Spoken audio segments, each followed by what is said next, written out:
empezar. Hola a todos y a todas y a todes.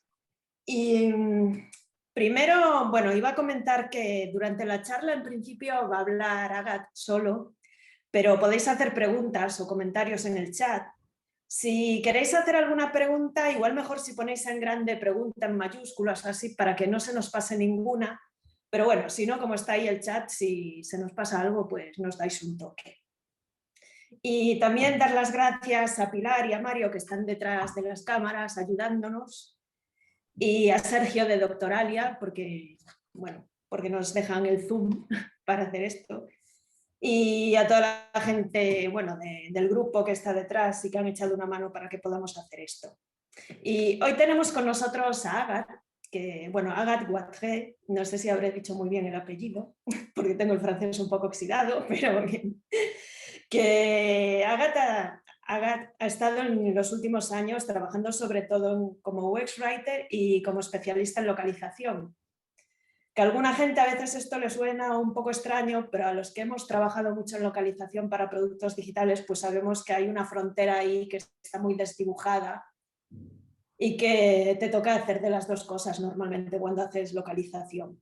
Pero ella os explicará un poco más todo esto. También ha hecho de editora de contenidos, traductora, profesora de francés, ha hecho muchas cosas y es francesa, ya lo he dicho, pero bueno, la charla será en español. Y bueno, por mi parte creo que esto es todo por ahora y podemos empezar cuando tú quieras. Perfecto. Bueno, muchísimas gracias primero a Content Design España, ¿no?, por tenerme aquí.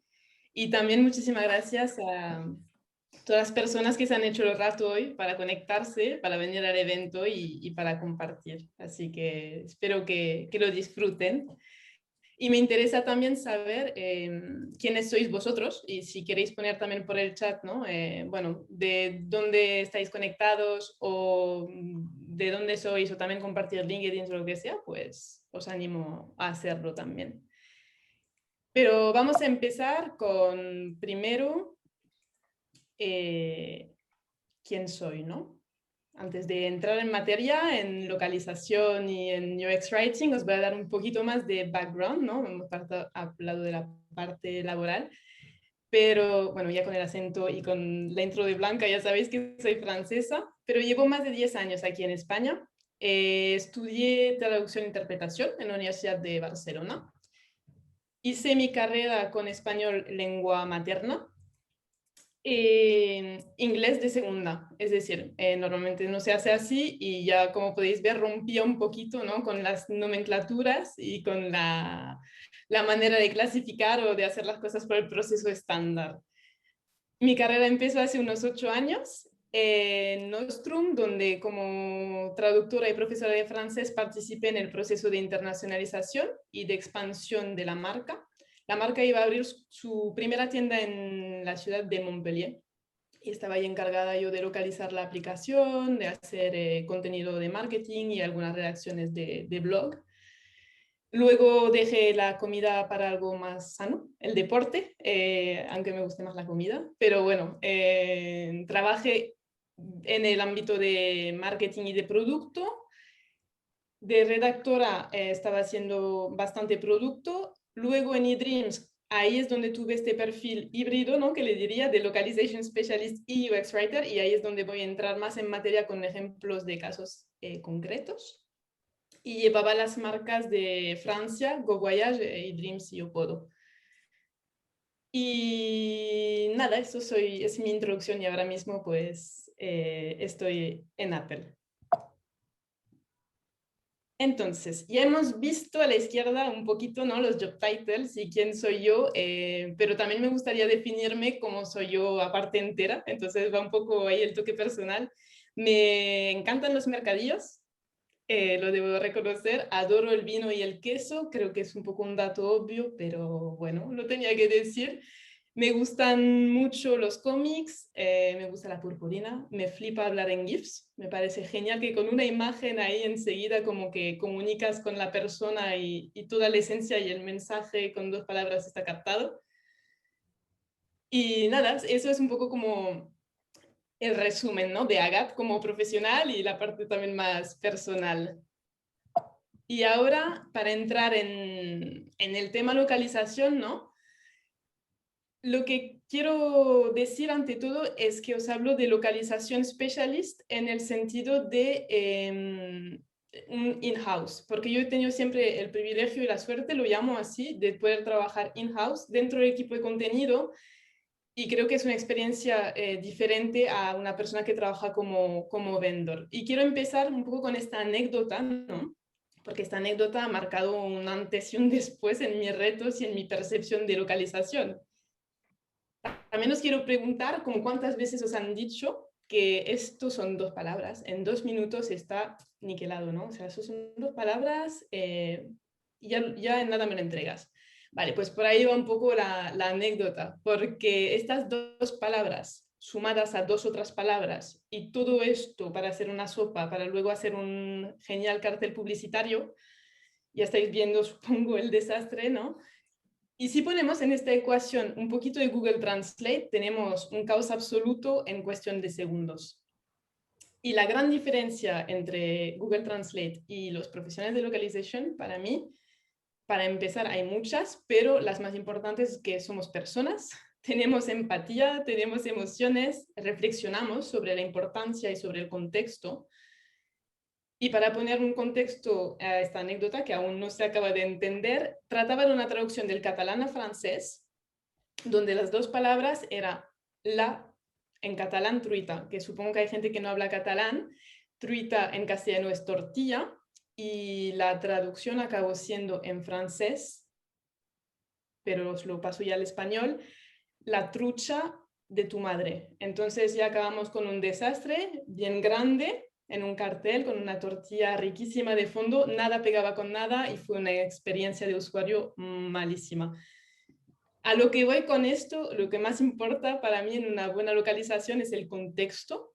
Y creo que es importante remarcar que las personas que no trabajan in-house muchas veces no es que no son buenos traductores ni que no hacen buen trabajo, sino que les falta el contexto. Entonces, para mí estar in-house y trabajando directamente en un equipo de producto con los UX writers y con el equipo de research, etcétera, etcétera, pues te puede dar un valor increíble y puede evitar grandes problemas como este que os acabo de compartir, por ejemplo. Y cuando localizamos, vamos más allá del significado textual de unas palabras, ¿no? Internacionalizamos al final, es como un producto que adaptamos, tanto a nivel visual, para dar la sensación de que estamos haciendo un producto nativo. Si por poneros un ejemplo, hablamos de un producto que sale en España en verano y se localiza para el mercado de Argentina, pues ahí será invierno. Entonces hay toda una adaptación cultural, todo un contexto que hay que tener en cuenta para que el producto parezca nativo. Y eso es muy importante, tener todo este contexto cultural y esta adaptación. No son solo las palabras, va mucho más allá de las palabras.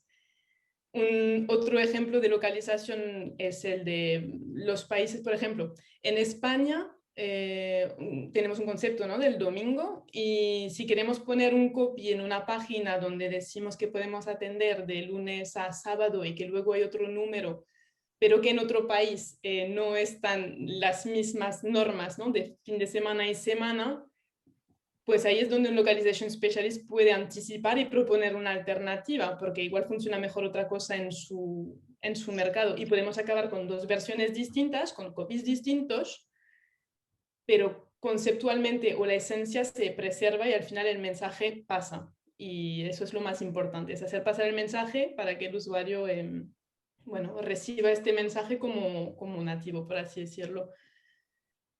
Y para mí aquí es donde el UX Writer y el Localization Specialist tienen similitudes, porque ponen siempre al usuario en medio de todo para tener un buen trabajo, y también tienen esta manera de trabajar de forma transparente, si lo puedo definir así, porque el producto al final acaba siendo intuitivo con el contenido, y el usuario está dando pasos en la web de forma natural, no se percata de, uy, pero esto me suena raro, o esto, o sea, sigue todo con una naturalidad sin que nos demos cuenta de para qué sirve esto o cuál fue el propósito de esta palabra o por qué, ¿no? Y un localization specialist, un traductor o un UX writer ahí tienen mucho en común porque hacen un trabajo bastante invisible pero bastante central para otros equipos, ¿no? Y por eso mi visión es que un UX writer y un localization specialist tienen también un rol intercambiable en cierta manera. Y os voy a contar aquí con esta frase de que a mí no sé cómo definirlo mejor que same, same, but different.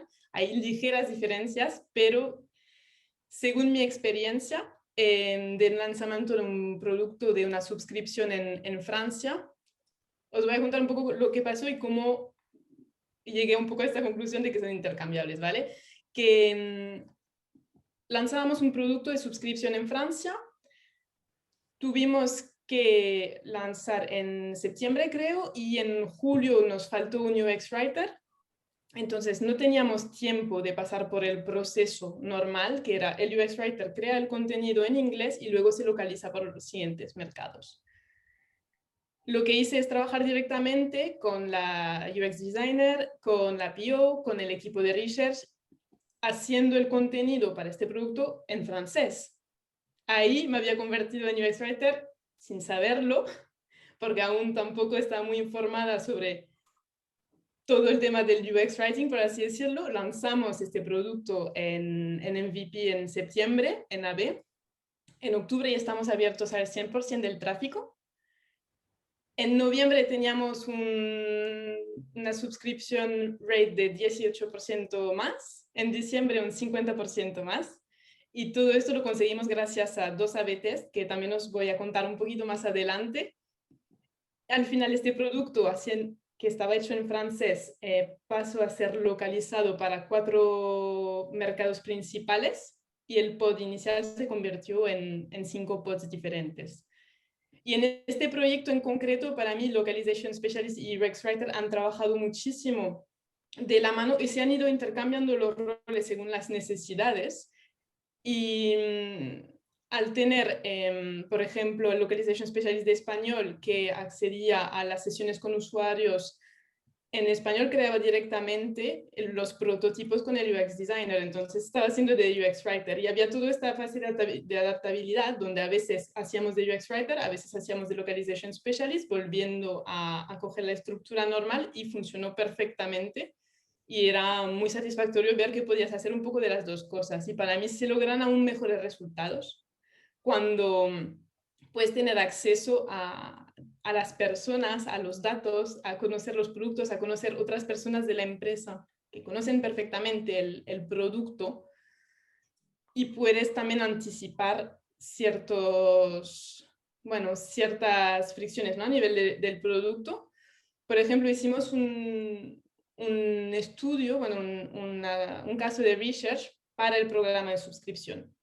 Estaba enfocado directamente al mercado francés, porque cuando ya estaba llegando la renovación del producto en Francia, los otros mercados que se habían localizado aún estaban en transcurso de año. Entonces ahí había que hacer un research específico para Francia, para sacar los insights, para luego poder transmitirlos. Y los usuarios franceses, por ejemplo, se prestaban súper bien a todo lo que es entrevista telefónica, que debo reconocer que como soy un poco curiosa y me encanta hacer de todo, pregunté ahí si podía hacer yo algunas entrevistas y lo que tienes es directamente un feedback, ¿no? sobre tu copy, sobre lo que está pasando, lo que está viendo el usuario, donde hay un punto que no se entiende, y esto es súper satisfactorio y es genial porque te permite realmente mejorar y pulir hasta llegar a una de las mejores versiones. Bueno, nunca hay mejor versión porque siempre vamos iterando, pero llegas ahí a algo bastante interesante. Y no hay que tomárselo personalmente, ¿no? Porque puede que tengas un usuario que te diga que no le gusta porque esto no se entiende y parece engañoso, etcétera. Que no estamos aquí para pulir nuestro ego, por así decirlo, estamos aquí para mejorar la vida del usuario, entonces dejamos esto de lado y vamos a lo nuestro, que es hacer un buen copy transparente y fluido. Y, por ejemplo, el mercado de Alemania que vino más tarde, los usuarios pues no se prestaban nada a las entrevistas telefónicas, que no les apetecía, no era el mejor medio de comunicar, y con un survey vía email fue mucho mejor y la manera más fácil de recoger algunos datos. Entonces, para mí, ahí viendo las similitudes entre los perfiles de Localization Specialist y UX Writer, porque se pone un poquito desde diferentes enfoques, quería destacar algunos puntos que para mí tienen en común a nivel de, bueno, de skills y entre sí, ¿no? Primero, tenemos los dos una reacción alérgica al lorem ipsum.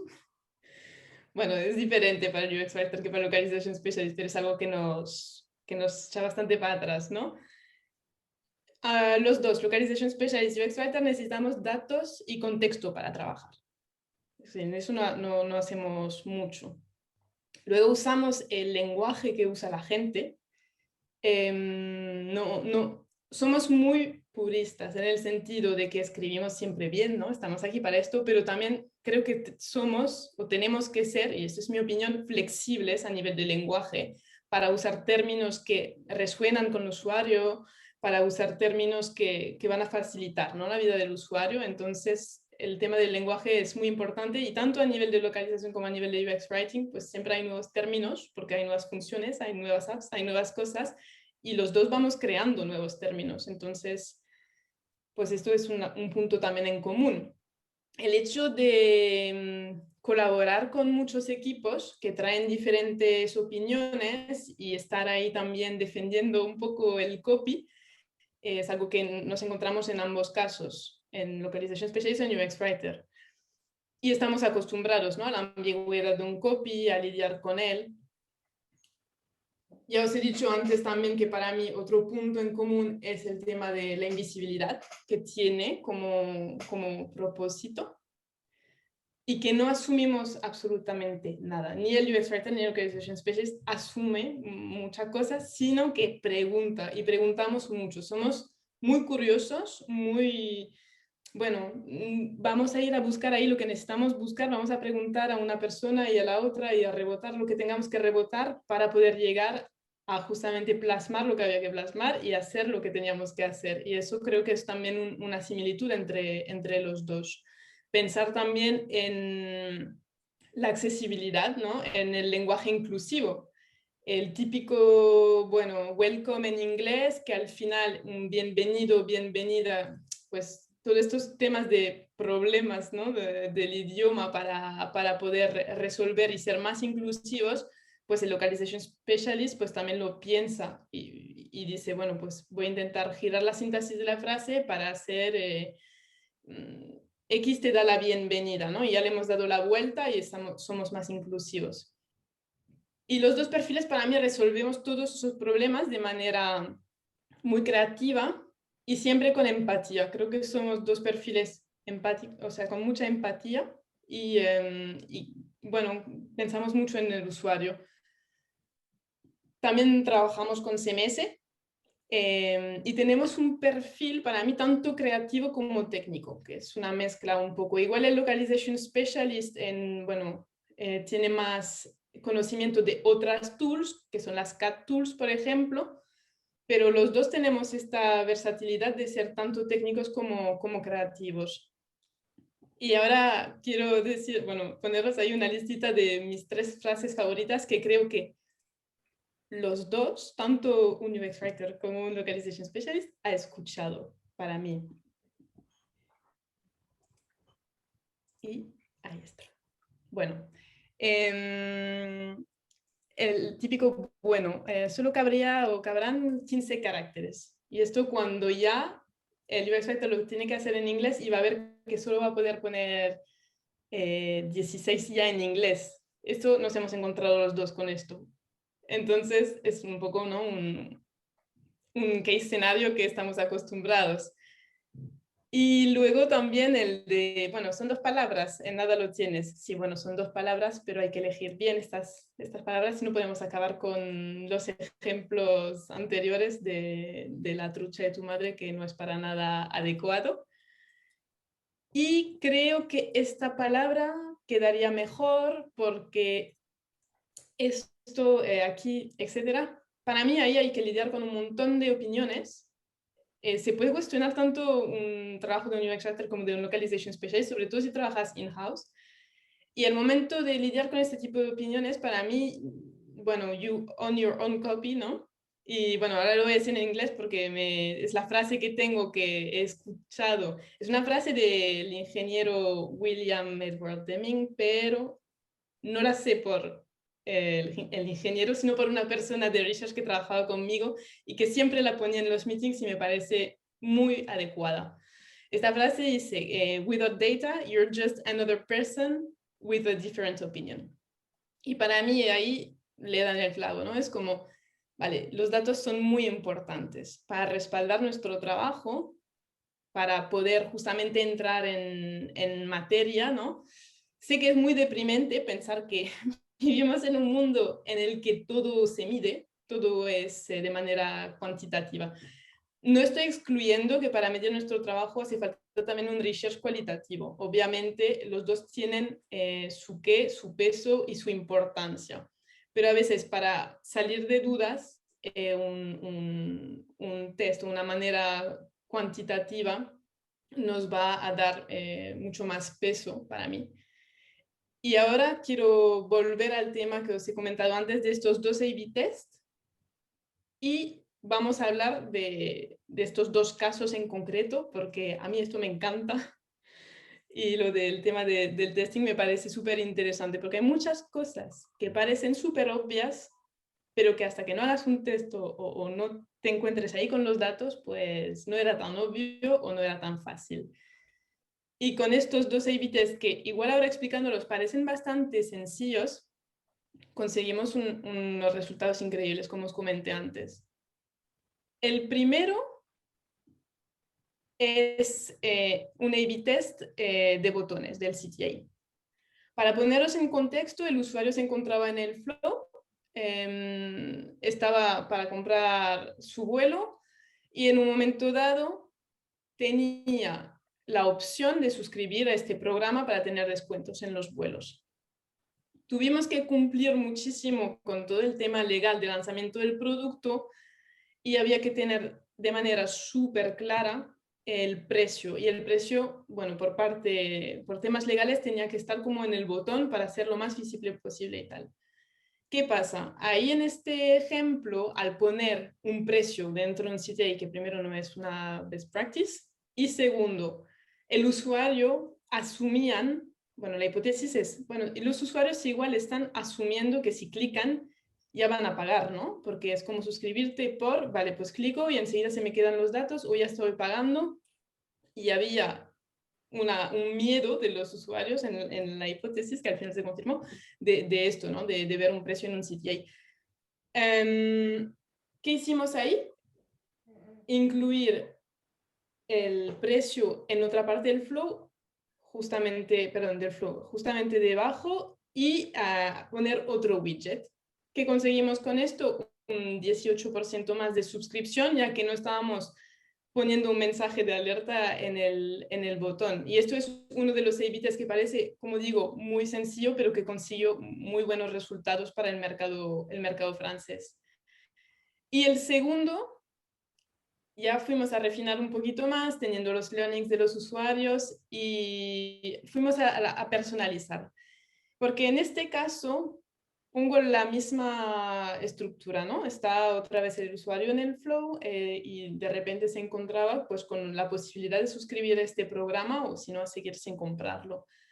Pero en un caso muy particular había un 17% de los usuarios que entraban y que podían alcanzar la rentabilidad desde la primera reserva. Es decir, el descuento estaba superior, el descuento era superior, perdón, a la tarifa. Entonces, ¿qué teníamos? Teníamos un modelo fijo de el mismo copy para todo el mundo. Ahora que hemos mejorado esto, lo dejamos así. No, vamos a arriesgar más allá y sobre todo vamos a personalizar. Vamos a decir algo que el usuario le sirva, porque si no, no tiene mucho sentido. Si tú puedes tener en esta primera compra esto amortizado, pues ese es el mensaje que tenemos, ¿no? Que decir al usuario que ya lo tienes amortizado. Entonces dividimos Ahí trabajé con los developers directamente para buscar una manera, bueno, ellos la buscaron obviamente, la manera de dividir en 3 grupos, pero lo que trabajé es poner 3 copies diferentes para 3 grupos. Sobre todo el A/B iba enfocado a este 17% de personas que hubiera podido ser profitable en la primera compra, pero solo el 7% de sus usuarios estaban comprando el producto. Dividiendo y poniendo en el primer grupo, por ejemplo, pues ya has amortizado la suscripción. En el segundo grupo poníamos, pues te falta con un vuelo más o con la vuelta ya lo amortizarás. Y en el tercero dejábamos lo que ya teníamos, porque, bueno, como era un descuento tan pequeño, también dábamos un poco por perdido el hecho de convencer. Y no era no lo dábamos por perdido, pero no era el momento en este AB intentar ir a este grupo. Y con esto conseguimos un 50% más de suscripción, un 51, no recuerdo exactamente, creo que era un 51, sí, 51. Y nada, lo que quiero decir con esto es que al final los datos, ¿no? La manera de trabajar, ahí estaba como, tanto como UX Writer como Localization Specialist. Luego cuando tuvimos que hacer los otros mercados, volvimos a pasar a la estructura inicial de UX Writer y localizar los copies, pero cada Localization Specialist trabajaba con las personas, Country Manager, trabajaba con los POs, etc. Cada persona trabajaba en su camino para pulir el producto y me pareció una manera de trabajar súper interesante. Por eso quise poner este ejemplo de justamente de trabajar mano a mano en todos los equipos y ir a refinar ahí tu producto a nivel de localización. Y con todo esto, lo que intento decir para mí es que también es una actitud, ¿no? Es tener la mente muy inquieta, estar como en constante movimiento. Y he colado un GIF, por supuesto, porque, bueno, no quise pasarme la presentación, pero ahora pensando, bueno, acabando igual, sí que tocaba un GIF. Y es como refinar, aprender, fallar, y para mí va más allá de job title. Eres Localization Specialist, eres UX Writer, pues los dos, soy los dos, ¿no?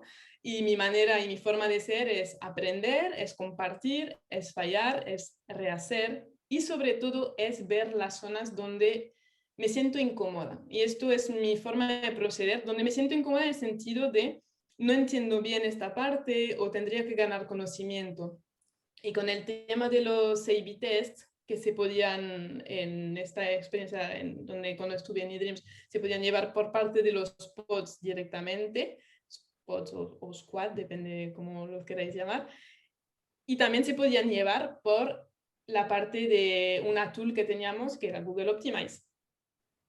Y ahí, cuando te encuentras con datos o con códigos o con cosas que no encuentras, para mí es donde te incomodas y tienes que seguir adelante, ¿no? Lo que, por ejemplo, yo hice, pues es un curso de Google Analytics, me metí ahí a mirar un poco de HTML, iba a trabajar con los developers para intentar sacar ahí más cosas, porque para mí esto, hay expertos, claro, yo no me voy a poner a hacer código sin tener ni idea de código, ¿no? No me voy a poner a analizar datos cuando había todo un equipo de research que era brillante haciéndolo.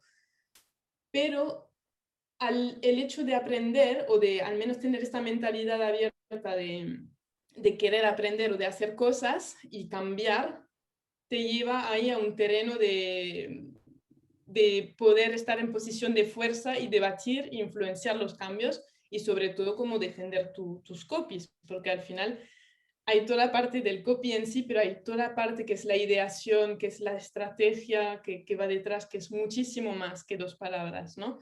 Y para mí, tanto un perfil como el otro, esto lo tienen, el Localization Specialist y el UX Writer. También el Localization Specialist suele hablar más de un idioma. Y, bueno, habla más de un idioma.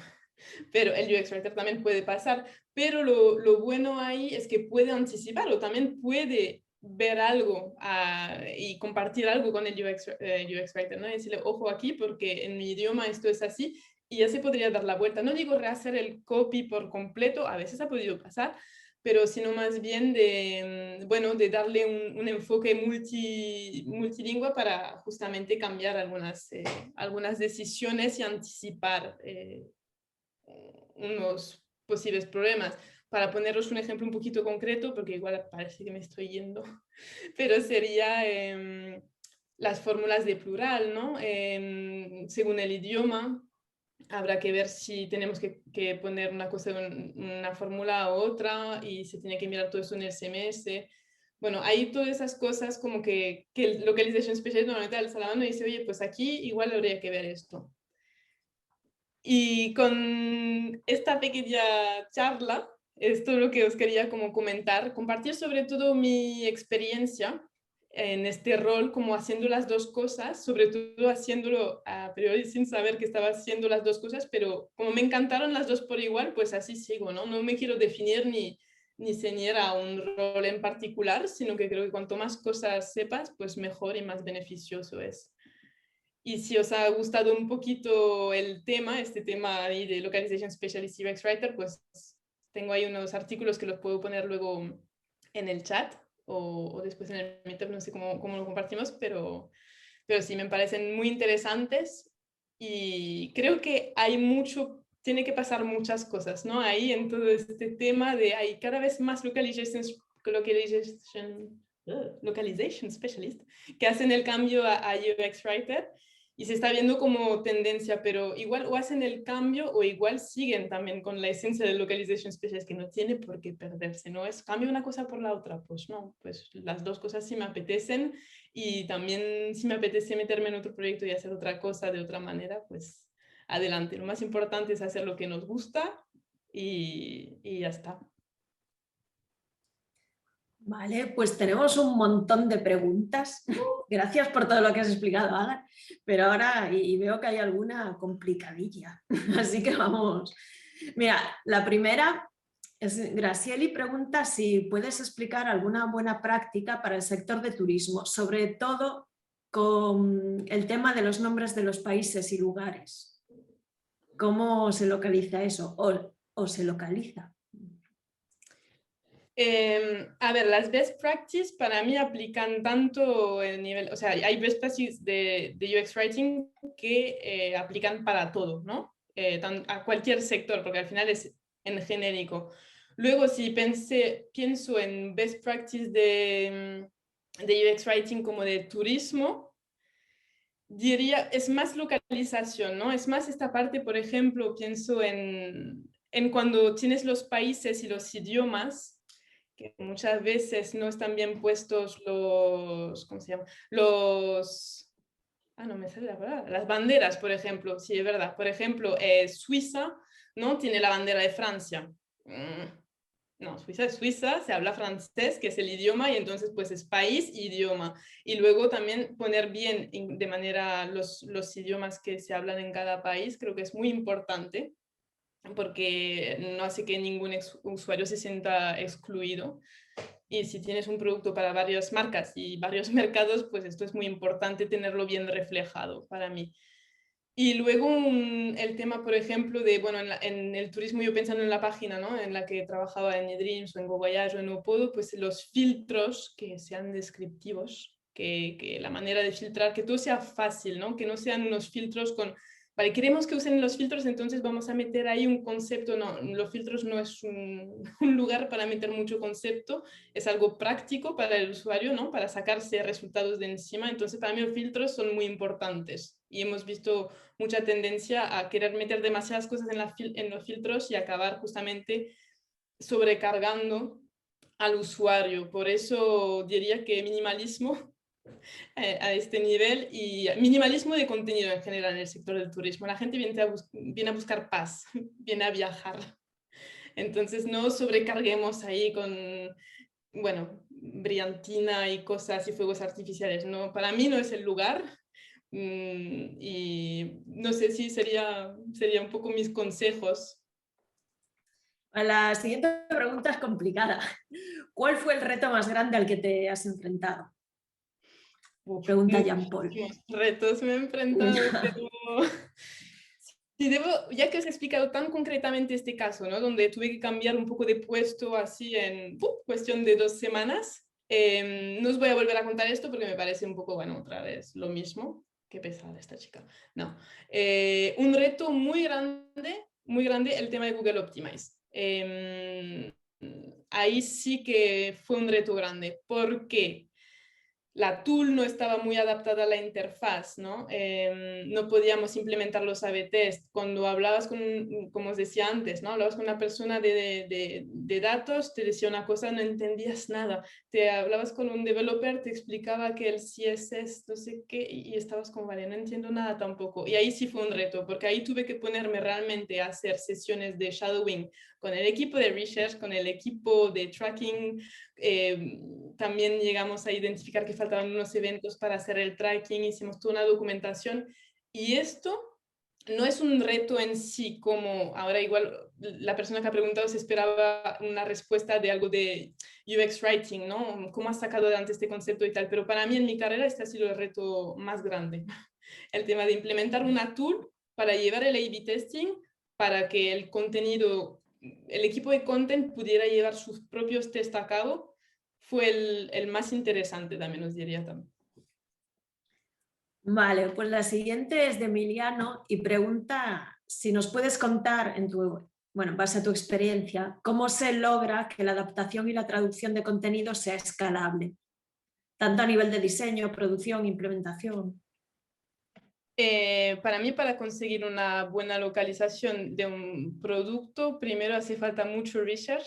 Es una parte muy clave en el proceso para tener todo un contexto antes de meterte a trabajar, porque sí se puede localizar a nivel de más textual y con contexto obviamente, pero el research es muy importante y esto sería una muy buena práctica de trabajar tanto con datos cualitativos como cuantitativos directamente si se pudiera. Yo estoy muy en focus, que es donde más tengo experiencia de producto y de esta estructura, pero de poder llegar directamente a las personas que tengas que llegar y preguntar, preguntar, preguntar, preguntar.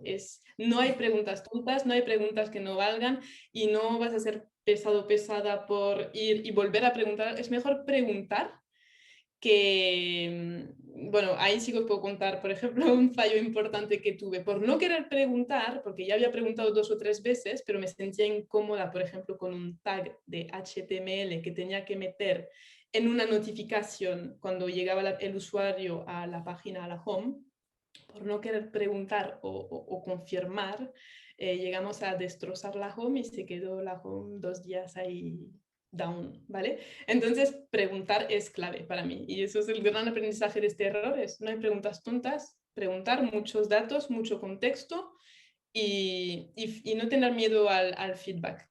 Muy importante el feedback para mí. O sea, no hay mal feedback, sino son las formas igual de darlo, pero no hay que tomarse las cosas personalmente, sino extraer lo que te interesa y refinar, ya por ello. Vale, pues Dulce nos pregunta cómo haces cuando estás haciendo a la vez localización y UX Writer al mismo tiempo para manejar tu disponibilidad y la carga de trabajo. Sí, buena pregunta, porque creo que ahí, en mi caso, lo que hacía era establecer prioridades, ¿no? Porque, bueno, no sé si a vosotros os pasa lo mismo, el tema de que todo es urgente y para mí hay que identificar urgente, importante, ¿no? Cuál es el business need, cuál es el user need, qué es importante, qué es urgente. Y también soy muy pro de poner unos horarios en el calendario visibles para todos, donde reparto mi día. Pues igual hago medio día de localización, donde si estoy en Jira, pues estoy haciendo todos mis tickets de localización y a la segunda parte del día, por la tarde después de comer, me pongo con UX Writing y entonces estoy con los proyectos, me pongo sesiones con los UX Designer o con los POs, etcétera, pero parto y separo un poquito según los proyectos. Hay momentos en los que no los puedes separar, ojo, porque hay momentos en los que tienes que hacer algo para un user research, pero luego tienes que estar traduciendo porque hay un email que viene. Hay momentos que se confunde un poco todo, pero con norma general intentaría como separar los horarios y los proyectos en los que se trabajan. Si es para el mismo producto, se vuelve un poquito más complicada la tarea, pero cuando son productos diferentes, separando un poco, para mí ha funcionado. Vale, ahora una pregunta sobre temas más específicos, más concretos. La IA pregunta qué habilidades básicas a nivel de herramientas, software o capacidades incluso te suelen pedir para esta profesión y si es muy importante saber idiomas. Depende de qué profesión estamos hablando. Si estamos hablando de Claro. localization specialist, muy importante o importante el tema de CAT Tools, ¿no? Que son programas de traducción asistida, creo que se llama así en castellano. A ver si estoy diciendo una Sí, barbaridad. sí. Vale. Uno de los más conocidos, por ejemplo, o que yo he usado más, el Trados, diría. Luego hay el WordBee, hay el Poedit y también uno más reciente, bueno, que no sé si es realmente una carátula, pero Localize, que te da como el contexto, ¿no? Esas son herramientas más para la parte de localization. Y si hablamos para UX Writer, ahí diría que programas más a nivel de diseño de contenido, como Figma, como también de organización e ideación, como Miro. Los separaría un poco porque cada uno requiere unos programas diferentes que todos se pueden aprender, ninguna son ciencia muy complicada, por así decirlo, todo es accesible, con ganas se logra todo, esto es una frase que me encanta, pero es un poco cierto. Y los idiomas, sí, son muy importantes, sobre todo Localization Specialist, porque Localization Specialist es una persona que va a pasar un mensaje de un idioma a otro idioma. Entonces tienes que tener un dominio de estos dos idiomas perfecto, sobre todo para captar la parte cultural. Porque si no eres muy experto en idioma, igual no pillas la ambigüedad, ¿no? El doble sentido o el tono o todo lo que es tema que puede ser, por ejemplo, bueno, no broma, pero ha habido un montón de campañas de brand que hacen como una transcreation, que sería más bien un copy de marketing, diría yo, donde localizas ahí todo y para mí eso es muy importante, que tengas ahí los idiomas. Luego pueden ser normalmente, y esto otra vez es mi visión, ¿no? Se requiere que la persona que localice sea nativa en el idioma en el que localiza. Discrepo un poco con esto de tener que ceñirnos tanto a nivel de ser nativos o no nativos, sobre todo por el tema de UX Writing. Se busca mucho UX Writer en inglés, que puede ser que para el producto, pero a veces para mí es más un trabajo de reflexionar, de idear, de diseñar y de pensar que tener una persona, no sé, con unos estudios altísimos de inglés. Igual no pega mucho para el rol, ¿no? O sea, no sé cómo explicarlo, pero no me gusta mucho que se pongan estas etiquetas en nativo, no nativo, sobre todo también siendo francesa y trabajando dando en castellano, ¿no? O en inglés, y es eso, es como hay que ser un poco más flexible con esta nomenclatura, lo cual no quiere decir que cualquier persona que hable dos palabras de un idioma pueda meterse, ¿no? En la piel del otro, pero sí, diría que los idiomas son importantes, pero yo no pondría etiquetas en que nativo 100% obligatorio. Vale, Mario nos pregunta una cosa que también me gustaría saber a mí. ¿Cómo se puede integrar mejor la localización en el proceso de diseño? Sí, esta pregunta es buenísima y es súper complicada porque es muy, a ver, en el proceso del diseño. Por ejemplo, yo como trabajaba, en las sesiones, cuando se ideaba un producto, os voy a explicar un poco con el tema de mi experiencia en eDreams con el equipo de Localization Specialist y UX Writer, iba siempre un UX Writer acompañado de un Localization Specialist a estas sesiones de ideación, porque ahí ya el Localization Specialist estaba en la fase de ideación, ¿no? Antes de llegar a crear el diseño y demás. Igual levantaba la mano y decía, bueno, pues aquí veo esto, y había como un intercambio, y me parecía una manera muy interesante, pero luego depende del localization specialist para qué mercado, ¿no? Porque depende del producto, depende para qué mercado va a ser. Es muy complicado porque si es un localization specialist, por ejemplo, de francés, pero el producto pues va a ser para Polonia, por así decirlo, pues igual no podrá ser de muchísima ayuda en concreto ahí anticiparlo. Hay todo este tema que, bueno, no quiero estar diciendo barbaridades, es mi opinión sobre el tema. Es complicado para mí contestar esta pregunta y creo que iré dándole vueltas y a ver si encuentro una mejor respuesta, Mario. Bueno, Patricia pregunta que cuáles son las localization skills que te sirven para trabajar como UX Writer. Bueno, para mí esta pregunta recoge un poquito todos los puntos que he visto en la presentación, ¿no? Creo que está un poco como contestada con, bueno, lo de tener empatía, lo de trabajar con datos, lo de preguntar, preguntar y preguntar otra vez. O sea, esos son skills a nivel de que ya sabemos qué nos vamos a encontrar en nuestra profesión por ambos casos, y al final pues esto nos sirve. Y localization skill, diría que, bueno, el tema de trabajar con la limitación de caracteres no es una skill, pero también es algo que nos encontramos de ambos lados. El manejo del idioma, la fluidez esta de lograr conseguir el mensaje que pase de forma transparente y que pase, ¿no? Sí, transparente, que es la palabra que no sé por qué estoy usando todo el rato, transparente, pero es lo que mejor me está como visualizando el tema. Sí, saber ser transparente, pero esencial también. Poner el usuario en medio y tener mucha empatía, creatividad, las skills técnicas, y sí, eso sería mi respuesta.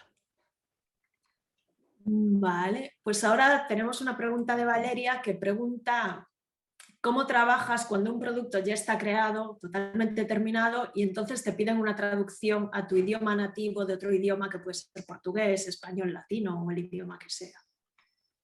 Vale. Bueno, dependería del caso, pero depende del producto. Es muy difícil porque estamos imaginando muchas cosas, ¿no? En paralelo, pero el producto, si veo que los visuales, si veo que, no sé por qué tengo ganas de llamarle el touch and feel, no sé ni si significa algo, pero del producto no va a tener mucho sentido. Y en este proyecto hay la posibilidad de ir a hablar con un product owner o con alguien que tenga también poder de decisión y tal. Intentaría rehacer, obviamente. En este caso que estoy como ideando, ¿no? Reharía la cosa para que pase de la mejor manera, los visuales, el tema del copy y un poco todo. Si el producto es fijo y es como, no, esto es así, con estos visuales, con este eslogan, con todo, y eso tiene que ser así.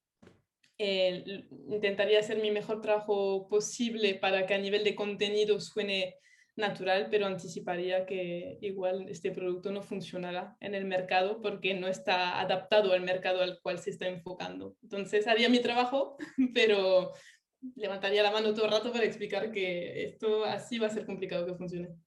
Sí, bueno, también yo iba a decir, yo trabajé muchos años como traductora freelance y es un tema muy largo para otra charla que haces cuando no tienes feedback de nadie ni puedes hablar con nadie, o sea que eso ya es todavía peor. Mario Flores pregunta, ¿cuál ha sido tu proyecto favorito como UX Writer? O sea, de cabeza, el más loco, pero el que más me sentió como realizado como profesional, que os he dado los ejemplos hoy, de producción perdón, el producto de suscripción de vuelos. Eso ha sido un proyecto súper interesante a todos niveles, ¿no? A nivel de estar ahí reflexionando horas y horas si suscribirse, si abonarse, si comprar una suscripción, si se hacían como cada vez unos mind maps más locos y acababas sacando, bueno, unas cosas chulísimas. Se trabajaba de manera muy colaborativa con el equipo de research, que es lo que me encantó, poder hablar directamente con usuarios o presenciar unas sesiones. Hubo también todo unos workshops a nivel de brand. Ese es el proyecto que más me gustó, sí. Vale, Juliana pregunta si es lo mismo Localization Specialist que UX Writing. A ver, no, o sea, para contestar a esta pregunta, no es lo mismo porque cada rol, si nos atenemos a los job titles, a las skills pedidas, cumplen una función diferente. Si vamos realmente en el papel, por así decirlo, ¿no? Para mí depende del Localization Specialist. Hay gente que es Localization Specialist y no le apetece hacer UX Writing y quiere tener una base y quiere lograr pasar el mensaje a su idioma, pero no va a intentar ahí cumplir el papel del UX Writer y también consigue resultados. También depende del sector, depende de la persona mucho para mí, pero no son lo mismo. Pueden trabajar juntos y según los perfiles, para mí se pueden intercambiar roles según la experiencia, según los perfiles, pero la respuesta a la pregunta en sí para mí sería no es el mismo rol. Vale, ahora, vale, esta pregunta es un poco larga, la voy a leer textualmente. Es de Marina. Dice, en tu experiencia, ¿es conveniente primeramente pensar en producto copy para el público de un idioma y cultura y luego hacerlo para el otro?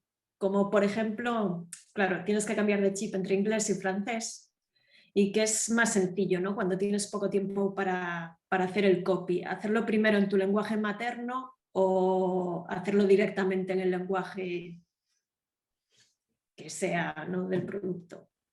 Para mí depende del proyecto, pero la ideación siempre, los esbozos, por así decirlo, los drafts o lo primero es en inglés, otra vez poniendo en la hipotética situación que estás trabajando dentro, ¿no? In-house, con el acceso a todo, porque ahí puedes ir también pidiendo feedback o pasando un esbozo y es más fácil a nivel de comunicación.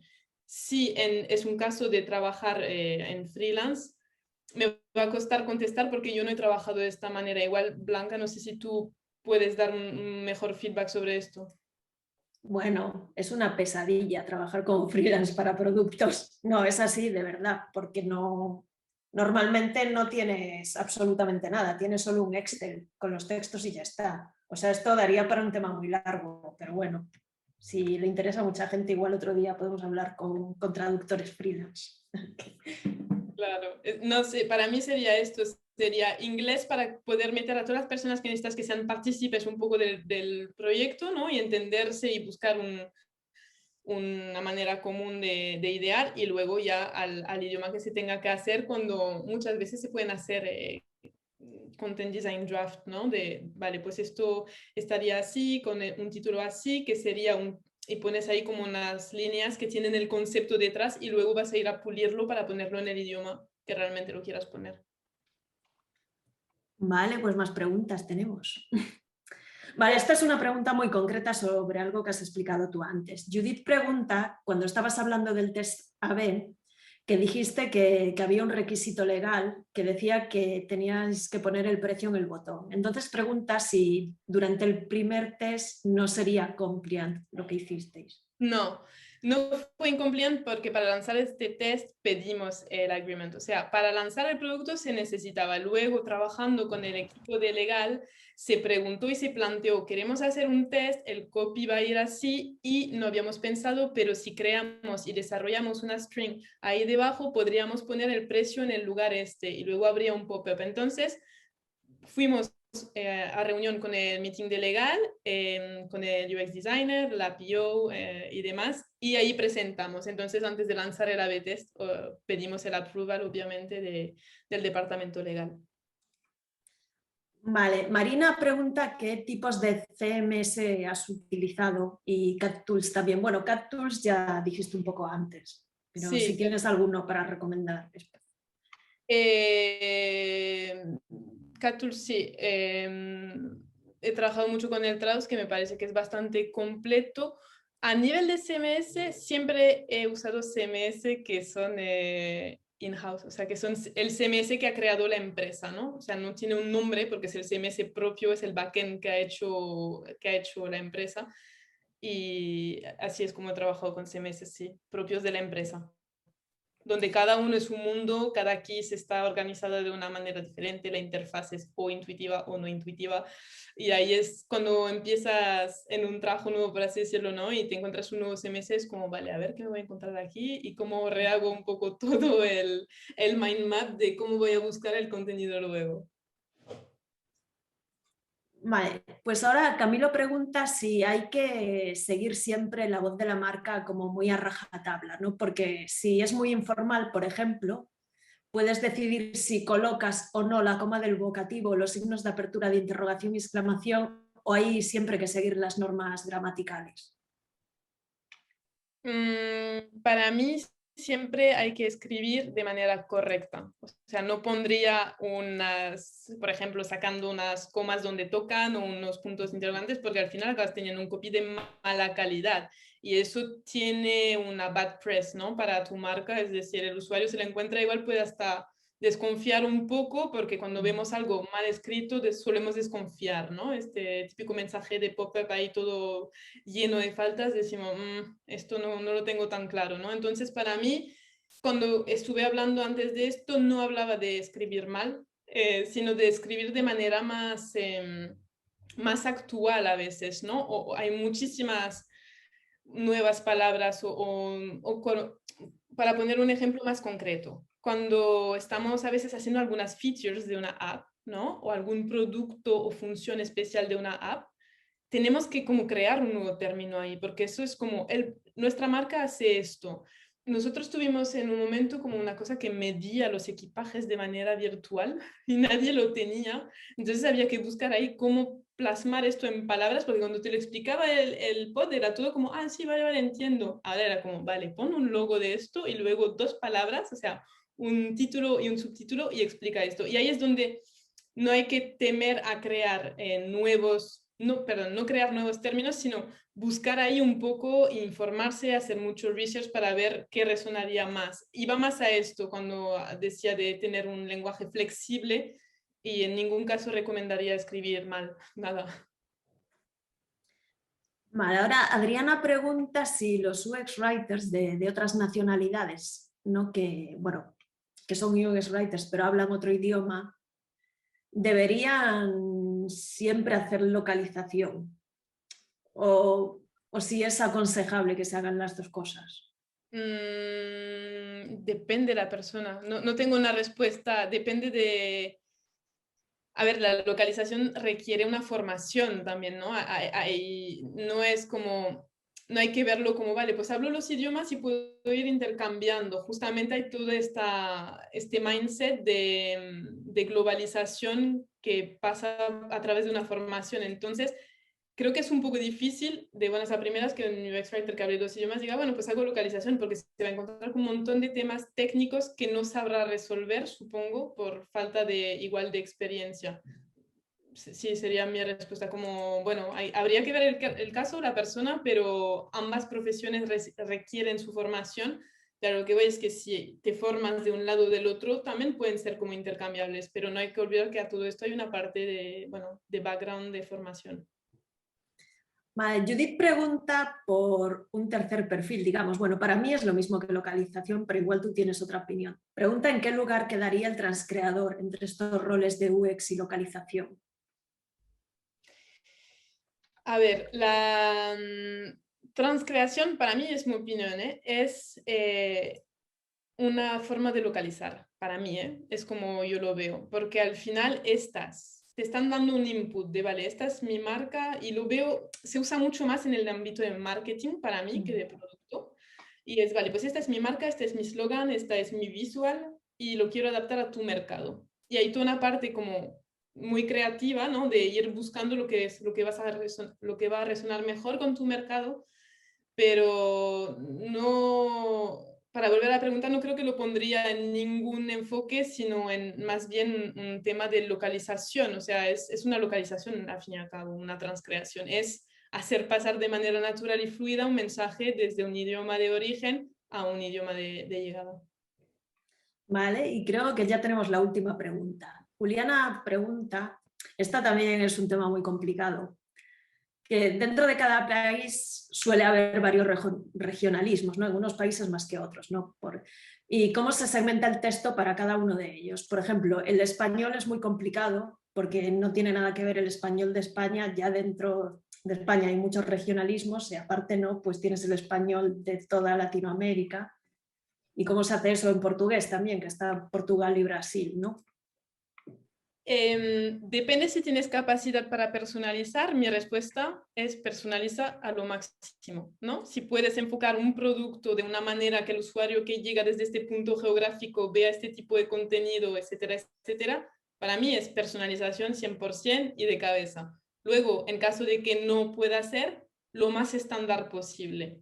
lo más neutro posible y lo más estándar. Por ejemplo, con el tema del francés, cuando no se puede localizar para los otros mercados, pues usábamos un francés estándar, ¿no? Para todas las marcas, donde intentas evitar cualquier referencia cultural o juego de palabra que es muy francés-Francia, que si igual luego está publicado en el mercado suizo no tendrá sentido, etcétera, ¿no? Intentas ser lo más neutro posible cuando no hay posibilidad ni capacidad. Pero si hay la capacidad, personalización. Bueno, pues esa era la última pregunta. Ya además son ya las 8:00 y bueno, en principio si nadie tiene nada más que decir, creo que lo dejamos aquí.